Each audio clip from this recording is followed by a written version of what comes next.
ஹரிஷோ ரம்யாவோ ரொம்ப நாளா லவ் பண்ணிட்டு வந்துட்டு இருப்பாங்க. இன்னைக்கு ரம்யாவோட அம்மா ஊருக்கு போறேன்றதுனால அவளும் ஹரிஷ வீட்டுக்கு வர சொல்லிருப்பா. அவனுமே ரம்யா வீட்டுக்கு போறதுக்காக பக்கத்துல இருக்கிற கடையில நின்று சிகரெட் குடிச்சிட்டு எப்படா ரம்யா போன் பண்ணி கூப்பிடுவான்னு வெயிட் பண்ணிட்டு இருப்பான். ஒரு வழியா அவளும் போன் பண்ணி கேட்ட ஓபன்லயே வச்சிருக்கேன், யாருக்குள்ளே படாம சீக்கிரம் உள்ள வந்துருன்னு சொல்லிட்டு போன கட் பண்ணிட்டுவா. ரொம்ப ஆர்வமா இருந்த அவனும் பயத்தை வெளியே காட்டாம அப்படியே போன் பேசிட்டு அவனை வீட்டுக்குள்ள ஓடிடுவான். அவன் உள்ள வந்ததும் ஃபர்ஸ்ட் அவ பலான்னு அரை விட்டு யாருக்கு டம் அடிச்சுன்னு கேட்பா. அவளும் ஹரிஷ்காக டீ போடலாம்னு சொல்லிட்டு போட்டுக்கிட்டு இருப்பா. ஹரிஷோ அங்க சோஃபால இருக்க கேமராவை எடுத்து யாரோட கேமரான்னு சொல்லி கேட்டுக்கிட்டே அவளை போட்டோவே எடுத்துக்கிட்டு இருப்பான். அவளும் போஸ்ட் கொடுத்துக்கிட்டே இது அண்ணாவோட கேமரான்னு சொல்லுவா. டியே பேசிட்டு ரெண்டு பேரும் ரொம்ப ஜாலியாவும் இருப்பாங்க.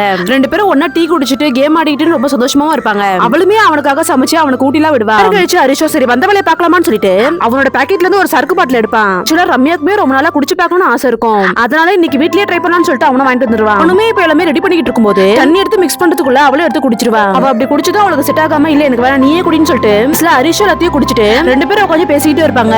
இப்படியே ரெண்டு பேரும் பேசிட்டு இருக்கும்போது ரெண்டு பேருக்குள்ள சண்டையும் வந்துரும். ரெண்டு பேரும் சமயம் ஆர்குமெண்ட் பண்ண ஆரம்பிச்சிருவாங்க. அப்பன்னு பாத்து யாரோ காலிங் பில் அடிச்சது ரெண்டு பேரும் ரொம்பவும் ஷாக் ஆயிடுவாங்க. ரெண்டு பேரும் பயந்துட்டு ஓடி போய் பார்த்தா ரம்யாவோட அண்ணாவும் வந்திருப்பான். ரெண்டு பேருக்குமே என்ன படம் தெரியாம ரொம்பவும் முழிச்சுக்கிட்டு இருப்பாங்க. ரம்யாவோட அண்ணாவும் காலிங் பில் அடிச்சுக்கிட்டே இருப்பாரு. ஹரிஷுமே ஒரு ஐடியா கொடுத்து இப்போ உன்னோட அண்ணா உனக்கு கால் பண்ணும்போது நான் என்னோட ஃப்ரெண்ட் வீட்ல இருக்கேன், நான் வீட்லயே இல்லன்னு ஒரு ஐடியாவும் கொடுப்பேன். அதே மாதிரி ரம்யாவோட அண்ணாவும் கால் பண்ணுவாரு. எங்கடி இருக்க, கால் பண்ணா கால் எடுக்க மாட்டியா, வீட்டு சாவி எங்கடி கேட்பாரு. அவளும் அவன் சொன்ன மாதிரியே போய் சொல்லிடுவா. இப்போ இவங்க ரெண்டு பேருமே அவங்க அண்ணா அவங்க ஃப்ரெண்ட் வீட்டுக்கு போறதுக்குள்ள இவங்க ரெண்டு பேருமே ஃப்ரெண்ட் வீட்டுக்கு போயிடுவாங்க. எதுவும் நடக்காத மாதிரி அவங்க அண்ணா கிட்டயும் சாவி கொடுத்துட்டு போவா. அதுக்கப்புறம் தான் ரெண்டு பேருக்கும் ரொம்ப நிம்மதியாவே இருக்கும். இப்ப ரம்யாவும் அதே மாதிரி ஈவினிங்கா போயிட்டு காலிங் பில் அடிப்பா. ரம்யாவோட அண்ணாவும் அவரோட லவர் வீட்டுக்கு கூட்டு வந்திருப்பாரு.